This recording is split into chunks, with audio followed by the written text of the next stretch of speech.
Nii, täna olid meil tõesti väga erakordselt põnevad naiste üksikmängu veerandfinaalid ja nüüd on meil siin vestluskaaslaseks üks veerandfinaali võitja Mailen Nuudi, kes pidas väga pika mängu, alistades Maria-Lotta Kauli 6-4, 6-7, 6-4. Et ütlen, et kõigepealt see oli tõesti väga pingeline mäng, et kuidas tunned praegu ennast, et selles mõttes peaks nagu rõõm olema võidust, aga samas oli ju väga suur pinge. Jaa, kindlasti oli pingeline, kuna ta on minu vanune ja minu konkurent, aga ma väga oma mänguga rahule ei jäänud. Oleks võinud natuke agressiivsemalt mõnes kohas mängida ja mõned löögid paremini sooritada.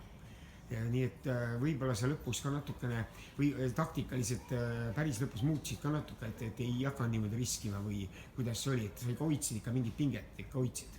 Jaa, ma lõpus hakkasin natuke tema vea peal mängima, kuna ma ei tundnud ennast nii kindlalt nende ründelöökide asjadega, et ma natuke jäin passiivsemaks sinna tahajoonele. Et selle tõttu sa võib-olla natuke kahetsedki, jah? Jaa, kuna see ei ole tegelikult minu mäng. No see moment muidugi vajab veel kindlasti ülerääkimist, et tegelikult olid sul ka matšpallid teises setis juba. Et pärast seda on ju väga raske uuesti kolmandat alustada, aga sa suutsid ikkagi veel kokku võtta.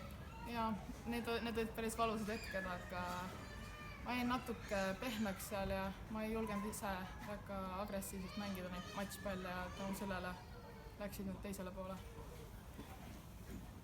Ja ütleme veel kui lihtsalt võrreldes viimase küsimusena, et neid mänge, mis sa viimase paari kuuks mänginud, et kuidas nagu see tänane see mängu iseloom oli, et oli see natuke parem kui seal viimasel ajal või samasugune või kuidas sa niimoodi võrdled nüüd?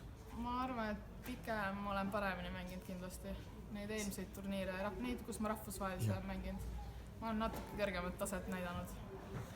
See ei olnud kõige parem päev mul. Aga pole hullu, võita. Nii et jah, aitäh intervjuust ja soovime siis edu edaspidiseks turniirist.